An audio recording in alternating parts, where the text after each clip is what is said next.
예배를 사모하고 예배를 하나님 앞에 드렸던 모든 사람들이, 성경의 인물들 모든 사람들이 다 성공한 삶을 살았습니다.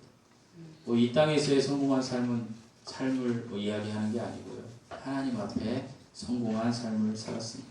저와 여러분이 이 삶을 살기를 축복합니다.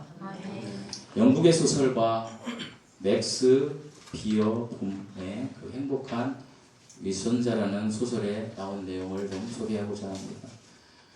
여기 주인공은 로드 헬이라는 사람입니다.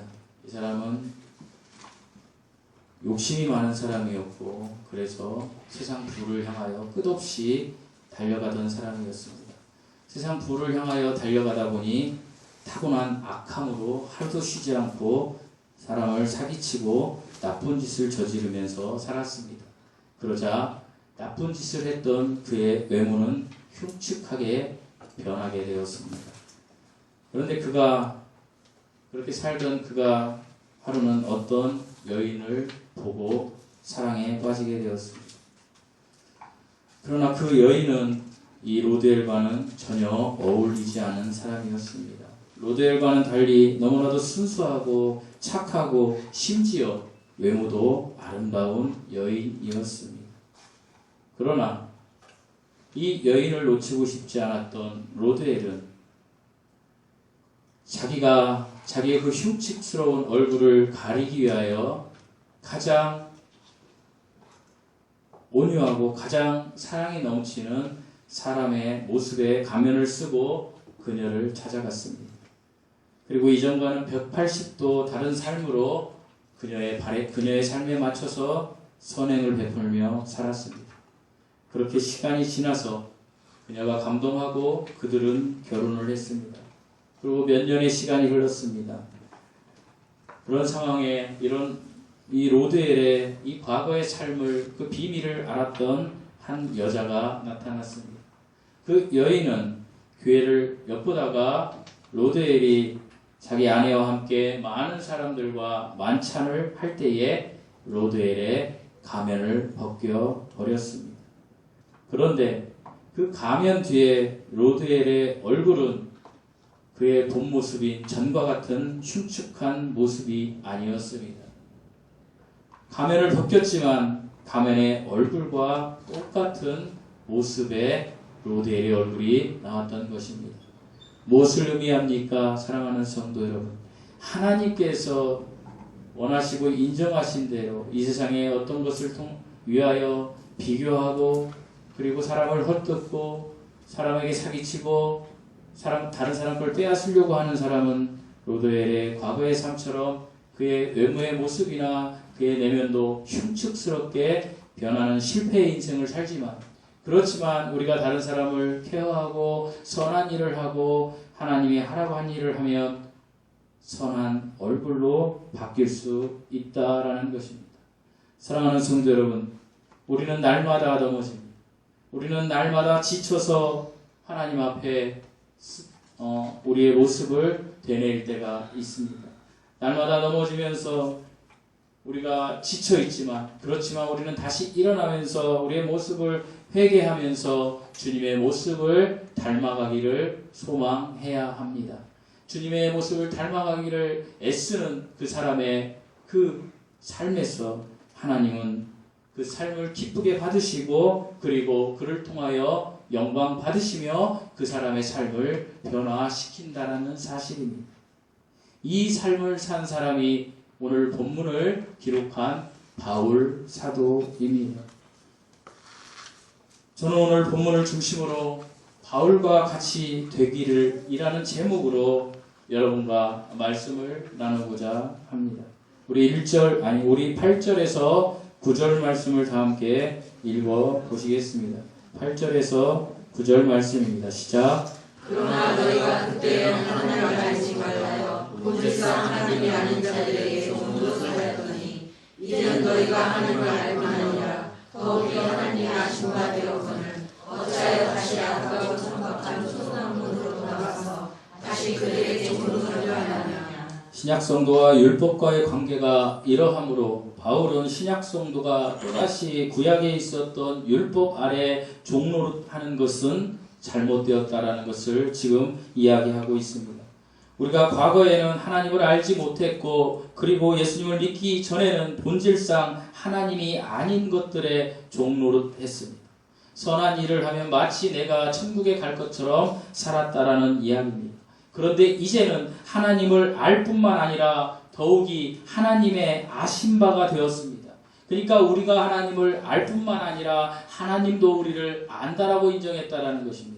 이것은 무엇을 이야기합니까? 하나님이 우리를 의인이라고 인정했다라는 사실입니다. 예수 그리스도를 믿을 때. 그런데 우리가 어떻게 무지하게 또 율법의 초등학문으로 돌아가서 그것에 종노릇할 수 있겠느냐라는 것이 오늘 8절 9절의 말씀입니다.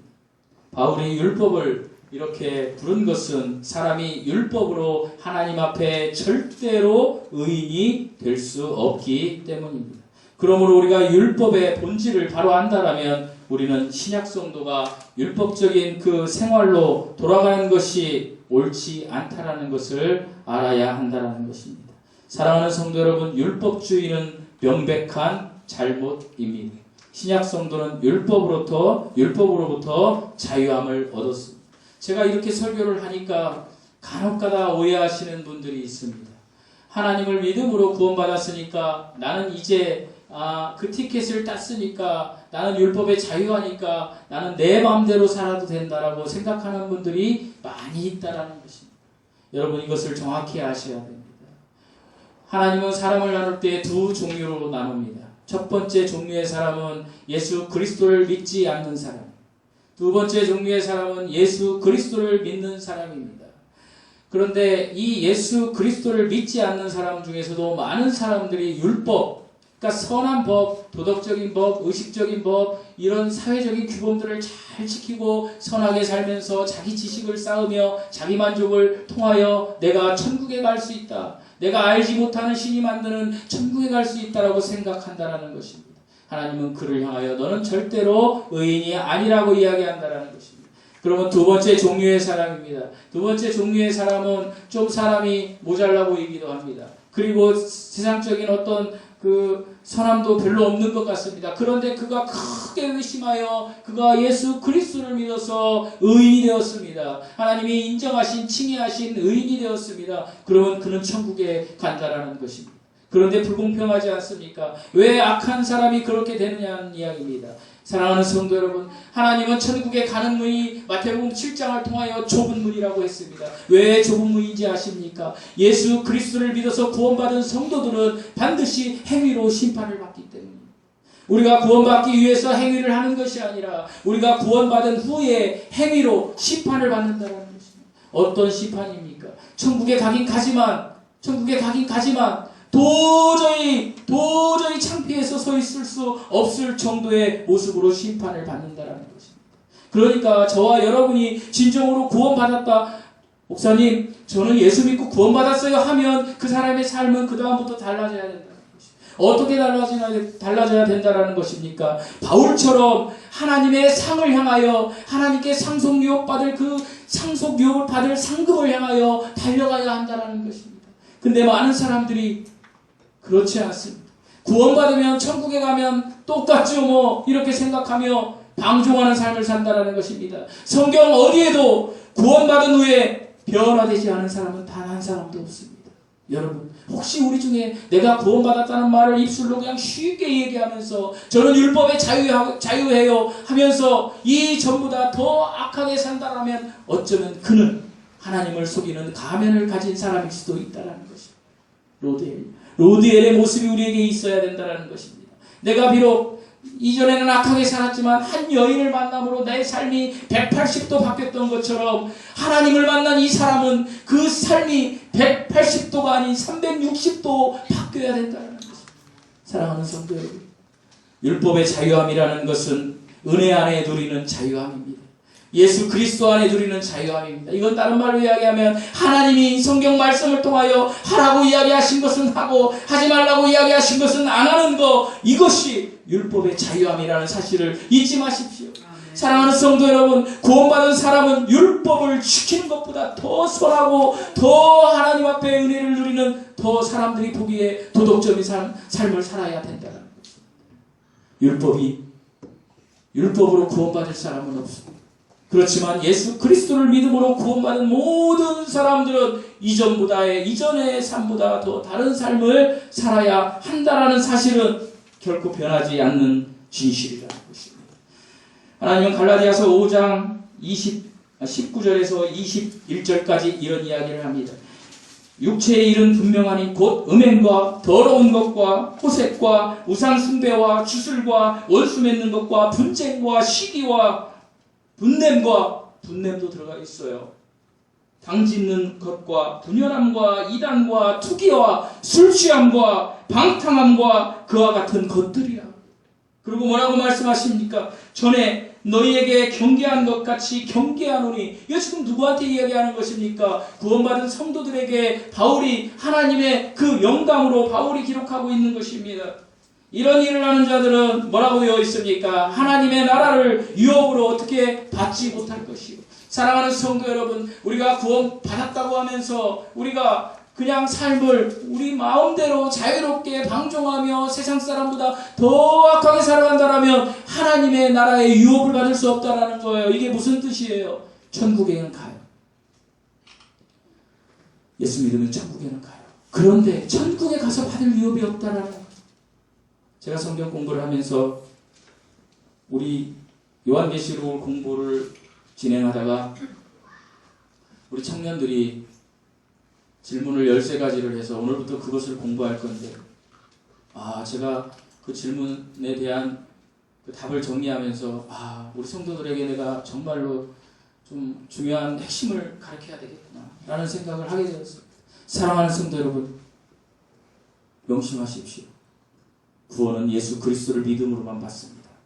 그런데 하나님의 받을 상속 유업은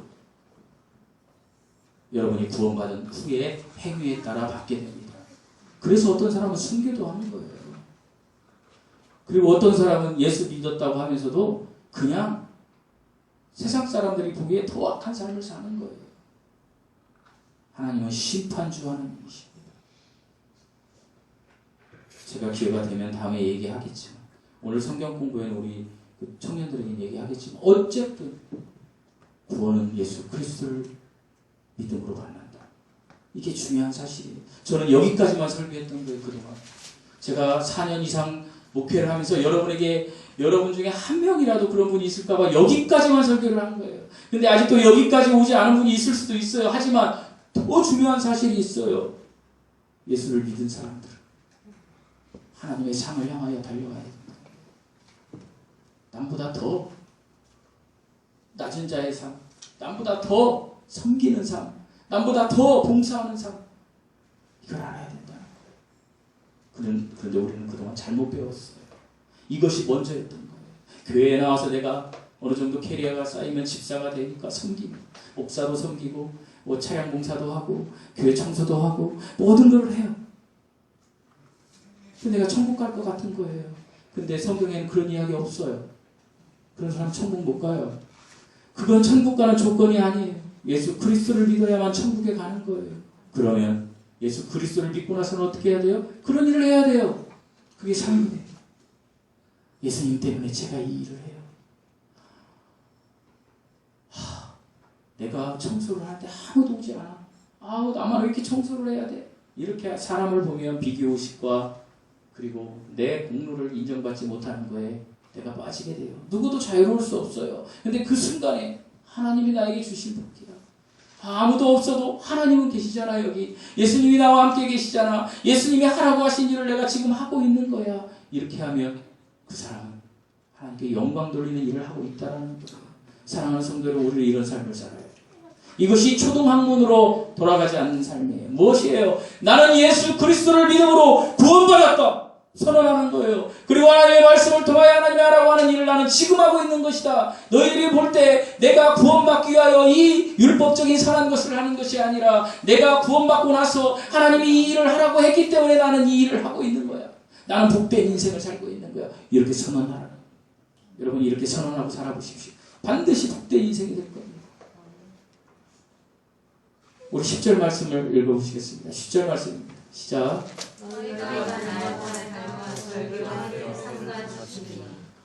얘들아, 바울이 이야기합니다. 너희가 날과 달과 절기, 구원받기 위해서, 구원을 유지하기 위해서 이런 거를 지킨다라고 하니 내가 가슴이 아프다. 너희가 구원받기 위해서 안식일도 지키고 월삭도 지키고 유월절을 지켜야 되는 거 그거 아니란다. 너희의 구원은 이미 어떻게 됐다? 예수 그리스도를 믿음으로 이루어졌다. 그 안에서 자유하라는 얘기예요. 바울 사도는 율법주의 이 예로 날과 달과 절기 해를 지키는 것을 들었어요.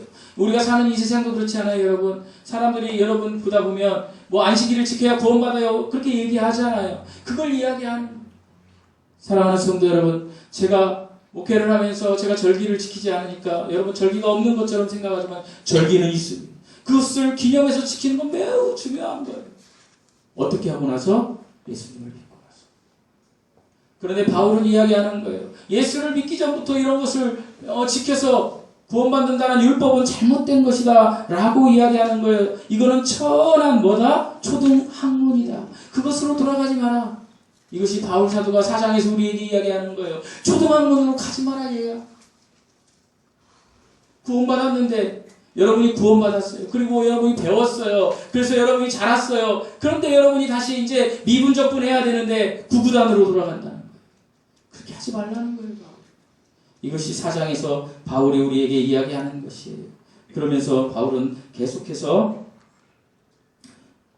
11절에서 이렇게 이야기해요. 우리 11절 말씀 읽어보시겠습니다. 11절 말씀입니다. 시작. 내가 너희를 위하여 수고한 것이 헛되리라 두려워하노라.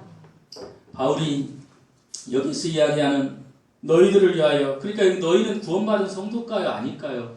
구원받은 성도예요. 갈라디아 성도, 그리고 우리들 구원받은 너희를 위하여 무엇한 것이? 수고한 것이 헛되리라. 바울이 수고한 것이 무엇일까요? 하나님의 은혜의 복음이에요. 고린도전서 15장 3절에서 5절 말씀, 하나님께서 이 땅에 오셔서 속죄의 복음, 은혜의 복음을 우리에게 주셔서 우리가 구원받은 거, 그것을 위해서 바울이 수고했다라는 거예요. 그래서 너희들이 그것을 믿음으로 어떻게 되었어요? 구원받았어요. 여러분 어떻게 구원받았습니까?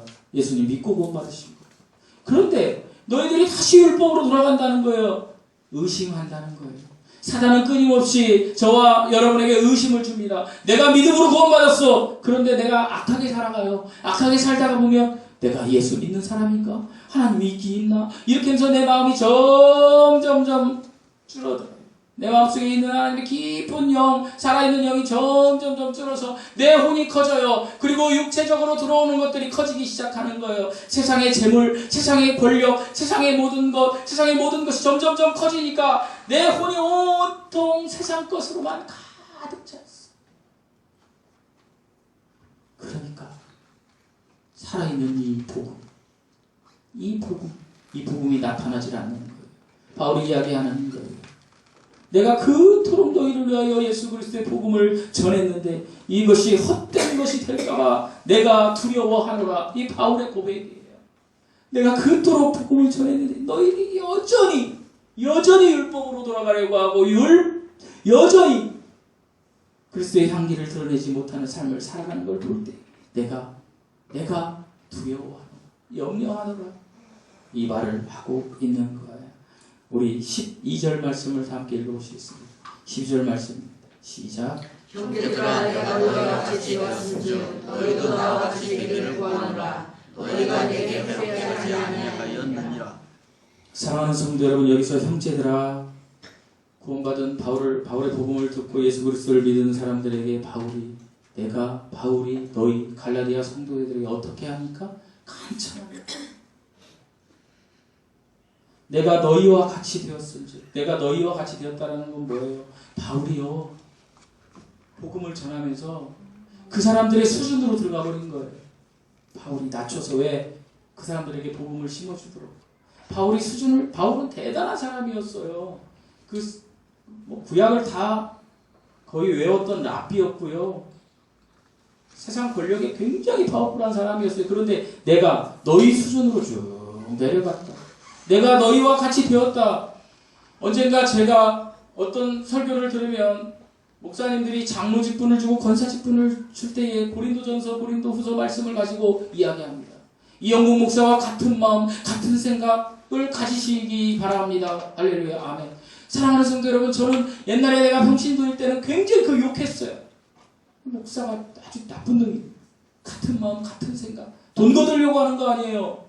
사실 그랬어요. 나쁜 사람들이, 하나님을 빙자해서 아주 악한 사람들이에요. 그런데 이거를 바꿔보시면 어떤 같은 마음, 예수님을 향한 같은 마음, 예수님을 향한 같은 생각, 그러면 굉장히 아름다운 거예요. 예수님과 같은 마음을 목사가 가지고 있다면 성도가 장로 되었다고, 집사 되었다고 그 사람에게 헌금을 걷겠습니까? 걷지 않아요.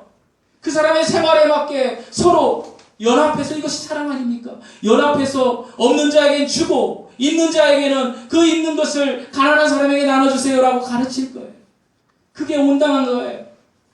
바울이 그렇게 했다라는 거예요. 이 복음으로 같이 되었다 너희와. 이해하셨어요? 갈라디아 성도들과 무엇으로 같이 되었다? 복음으로. 여러분, 저와 여러분은 같은 마음, 같은 생각 같이 되어야 돼요. 무엇으로요? 복음으로. 복음으로 같이 되어야 돼요. 그러면서 바울이 이렇게 얘기합니다. 너희도 나와 같이 되어야 돼. 바울이 가진 복음을, 복음의 열정을 너희도 가져라, 이 얘기를 하는 거예요.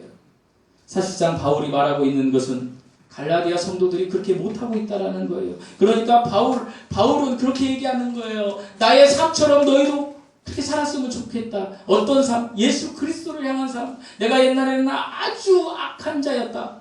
예수 믿는 사람들을 다 핍박하고 조롱하고 죽이고 그렇게 다녔지만 부활하신 예수 그리스도를 만나서 나의 삶은 변했다. 나의 삶은 그 한 여인을 만나서 제가 예화에서 소개한 로데엘처럼 완전히 변해버렸다. 예수 그리스도 때문에 나는 완전히 변해버렸다. 그러니까 너희도 이런 삶을 살았으면 좋겠다. 이 이야기를 하고 있는 거예요. 사랑하는 성도 여러분, 세상에 누구도 자신의 삶과 같이 되었으면 좋겠다고 말하는 사람 많지 않습니다. 그런데 바울은 여기서 이야기하는, 그만큼 바울은 예수 그리스도를 사랑하는 마음, 예수 그리스도를 두려워하는 마음, 예수 그리스도에 대한 산 소망이 확실했던 사람인 거예요. 목숨을 버리기까지. 그러니까 바울이 그렇게 하라는 거예요. 빌립보서 3장 17절에 바울은 이렇게 이야기합니다. 형제들아, 너희는 다 함께 나를 따르는 자가 되지 말고, 누구요? 나. 바울을 따르는 자가 되지 말고 또 너희가 우리를 본보기로 삼은 것 같이 그렇게 걷는 자들을 눈여겨보라. 따르라는 게 아니에요. 예수님을 향한 그 마음을 닮으라는 거예요.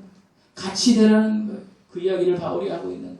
바울은 빌립보 성도들에게도 그런 동일한 말을 해서 자신을 본보기로 삼을 것을 말하고 있는 거예요. 어떤 본보기? 예수님을 향한 그 마음, 예수님을 향한 나의 삶의 본보기를 이야기하고 있는 거예요. 바울은 많은 서신서술을 통해서 일관되게 이렇게 이야기해요. 여러분 따라서 해보시겠습니다. 나의 자랑할 것이 예수 그리스도의 복음 외에는 없다. 바울의 삶이 이거예요. 이걸 따라가라는 거예요. 저와 여러분이. 복음만이 바울이 자랑할 수 있는 유일한 것이었어요. 어디를 가든지 복음을 전했어요. 그래서 어디를 가든지 사람을 만나면 예수님 이야기를 했다라는 거예요. 여러분 그렇습니까? 여러분이 만날 때마다 예수님 이야기를 하십니까? 바울은 그렇게 하라는 거예요. 어디를 가든지 내가 십자가 외에 결코 자랑할 것이 없습니다. 내가 그리스도로 말미암아 세상이 나에 대하여 십자가에 죽었다라는 거예요. 여러분, 저와 여러분은 십자가에 우리의 삶은 죽은 거예요. 우리의 육적인 삶은 죽은 거예요. 우리의 혼적인 삶은 죽은 거예요. 우리의 영이 살아난 거예요. 그런데 여전히 우리의 혼과 육은 살아있어요. 어떻게? 하나님 앞에. 왜? 하나님을 자랑하기 위하여. 사랑하는 성도 여러분, 하나님을 자랑하는 사람들이 되십시다. 많은 경우 사람들이 교회에서 간증하는 모습들을 우리가 볼 수 있습니다. 요즘 유튜브 많이 보시죠. 유튜브 간증을 보면 그들 가운데 유명한 연예인들도 있고 명예나 권세를 가진 분들도 있습니다. 그 간증을 보면서 나도 이렇게 살아야지 이렇게 생각하시는 분들도 많이 있어요. 그런데 그 간증의 대부분이 무엇이에요? 그 자랑하는 것이 무엇이에요? 자신의 삶을 자랑하지만 이런 거예요. 내가 예전에는 굉장히 불행해서 눈물의 골짜기에 푹 빠졌는데 지금은 예수님의 힘으로 제가 지금 행복하다는 간증이에요. 엄밀하게 얘기해서 이걸 간증이라고 할 수 있을까요? 물론 간증이라고 할 수 있습니다.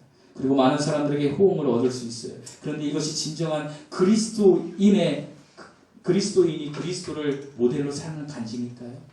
나의 삶이 이렇게 힘들었는데 하나님이 들어줘서 내가 이렇게 살아요.